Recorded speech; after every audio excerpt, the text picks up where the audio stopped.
ఈరోజు మన కిచెన్లో ఆరోగ్యానికి ఎంతో మేలు చేసే కూర టమాటా చేదు లేకుండా కమ్మగా ఎలా చేయాలో చూసేద్దామా.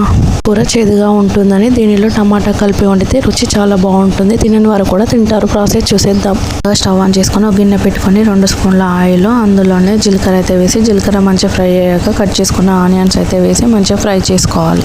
అయితే మంచిగా ఫ్రై అయ్యాక ఇందులో కడిగి పెట్టుకున్న మెంతి కూరని అయితే మంచిగా వేసి ఫ్రై అయితే చేసుకోవాలి. ఆయిల్లో మంచిగా ఫ్రై చేసుకుంటే పచ్చివాసన పోయే వరకు చేదు అనేది ఉండదు. ఇందులోనే అల్లం వెల్లుల్లి పేస్ట్ కొద్దిగంత పసుపు వేసుకోవాలి.